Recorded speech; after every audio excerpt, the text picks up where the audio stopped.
Je suis Elan Ngom, sportif de haut niveau à l'escrime. Je pratique l'épée depuis maintenant plus de 15 ans.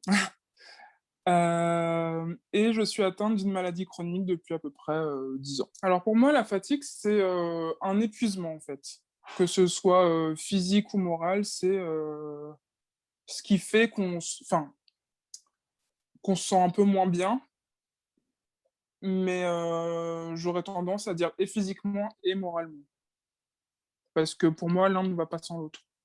Pour l'évaluer, je dirais qu'il faut principalement écouter son corps. Les signaux, j'allais dire des symptômes, mais en général, on bâille, on se sent un peu faible. Donc, je pense que, principalement, les signaux sont physiques, que ce soit pour de la fatigue mentale ou physique. Par rapport à l'intensité, je trouve ça assez difficile de l'évaluer. Justement par rapport à la dissociation entre la fatigue morale et la fatigue physique.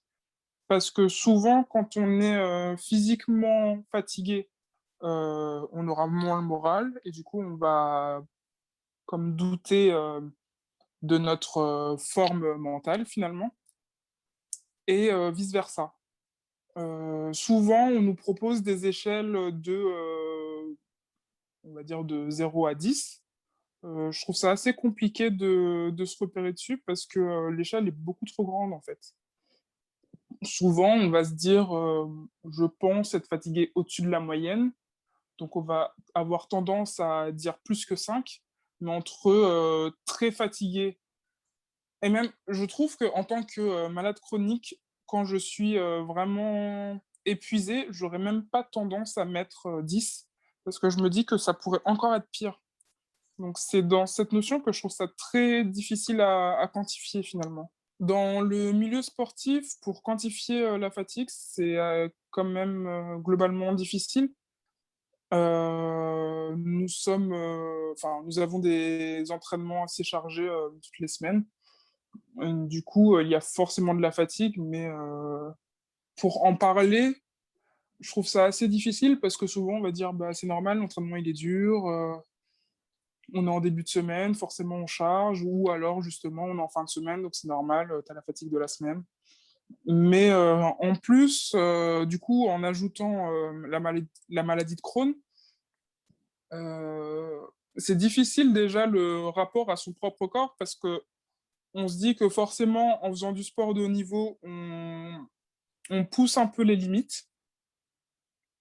Donc, on est quand même supposé accepter un certain seuil de fatigue qui est assez élevé par rapport aux autres. Mais il faut quand même réussir à le doser pour pas franchir la limite et ne pas être en crise finalement. Donc le dialogue avec l'entraîneur est assez important, avec le staff médical aussi, mais souvent on va forcément mettre au repos et pas forcément adapter. Parce que forcément, comme je pratique l'escrime, j'ai forcément besoin d'un adversaire. Sauf que si on adapte, ce sera peut-être pas utile de s'entraîner de cette manière pour l'adversaire. Donc c'est ce qui est assez compliqué. Alors par rapport à mes collègues, je trouve le dialogue beaucoup plus facile finalement qu'avec les entraîneurs. Il y a beaucoup de bienveillance.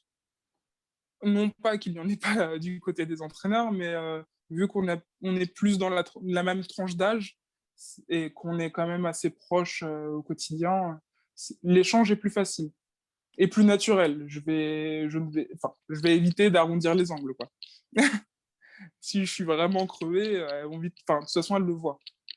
Mais souvent, quand ça commence à devenir dur et que je commence un petit peu à craquer, elles sont là pour me remonter le moral et me dire que elles comprennent, que c'est normal et qu'il faut que je prenne aussi du temps pour moi.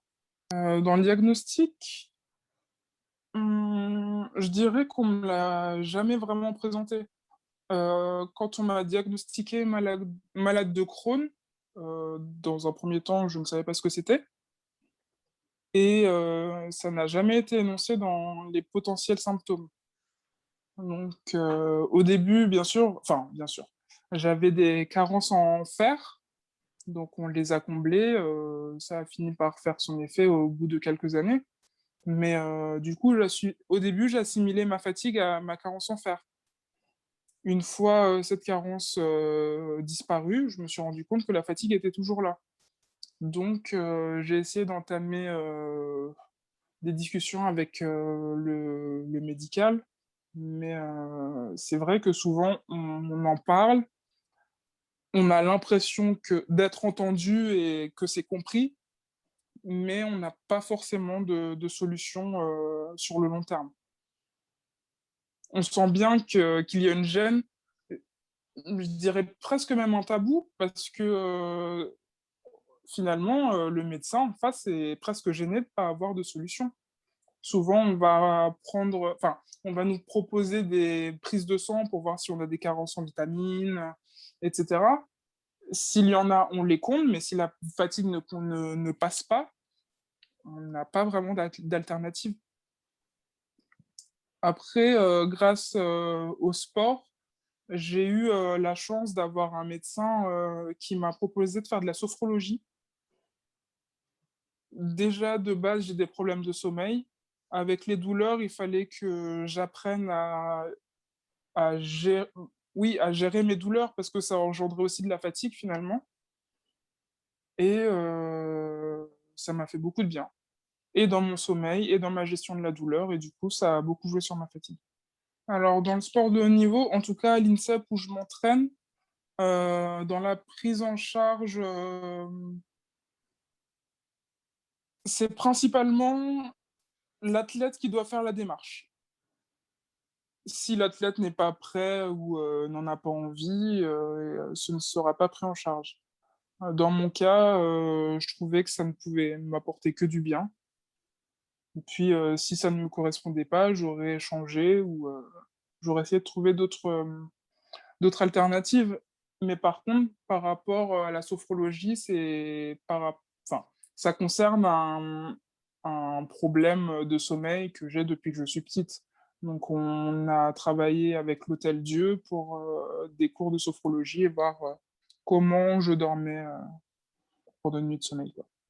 Alors, l'impact de la fatigue, les dommages collatéraux. Euh, Souvent, quand je suis fatigué, je suis très irritable. Alors, souvent, j'essaie de prendre sur moi par rapport à la maladie, justement. Essayer de ne pas trop faire en sorte que ça pèse sur mon entourage. Mais quand il y a une fissure, ça finit par complètement craquer. Et la fatigue, finalement, sur la douleur, ça a un fort impact. Il suffit qu'on ait une douleur, même minime, qu'on aurait supportée, mais en étant moins fatigué, elle sera exacerbée avec notre taux de fatigue. Donc forcément, ça va jouer sur notre morale, sur notre manière d'être avec notre entourage, sur les expériences de la vie, les problèmes, etc. Donc ça, c'est plus compliqué. Après, j'ai la chance d'avoir un compagnon qui est assez compréhensif là-dessus. Mais c'est vrai qu'au début, on n'y est pas préparé. Je dirais aussi que la douleur sur le sommeil, ça joue parce que souvent, quand on est en période inflammatoire, il y a des horaires où nécessairement les douleurs sont exacerbées et du coup, on va passer de mauvaises nuits avec des réveils. On va se demander s'il est nécessaire de prendre un médicament, si ça va passer, si on doit mettre du froid, du chaud, etc. Et le fait d'avoir toute cette gymnastique mentale, ça peut devenir usant et ça peut engendrer un cercle vicieux finalement. Et la chance que j'ai en étant sportif de haut niveau, finalement, je me dis que il y a des jours où je suis obligé d'être à l'entraînement. Mais ce n'est pas parce que je suis active de manière sportive que je vais forcément accentuer ma fatigue. Le repos, enfin, je pense que on peut se reposer, mais en étant actif, en faisant quelque chose qu'on aime. Ça permet de penser à autre chose que sa douleur, son mal-être du moment. Et ça fait du bien encore, de toute façon, parce que On le sait, il faut bouger pour, mieux se sentir donc le fait de s'activer, ne serait-ce que, un jour où on n'a pas trop le moral, faire une petite balade, ça nous permet de sortir de l'endroit, un peu morose où on est parce que, c'est forcément lié à notre maladie, à notre fatigue. S'aérer, penser à autre chose et se ressourcer en quelque sorte. C'est aussi important plutôt que de rester, focalisé sur le problème finalement. Parce qu'on ne peut pas y faire grand-chose à part prendre des médicaments. Alors, dans une précédente, interview, j'avais dit que, par rapport à ma maladie et au sacrifice qu'entraîne, le fait d'être, un sport amateur finalement, et sportif de haut niveau en France, je pense c'est que, j'arrêterai ma carrière, sportive, après Tokyo. Mais, ces 2 dernières saisons, les résultats ont été assez sympathiques. Et puis, je trouve qu'on a un bon groupe, je suis avec mes copines, j'aime ce que je fais. Et puis, surtout, les Jeux sont à Paris, donc ce serait quand même génial de tenter l'aventure pour se qualifier et avoir toute ma famille, mes amis, pour m'encourager aux Jeux.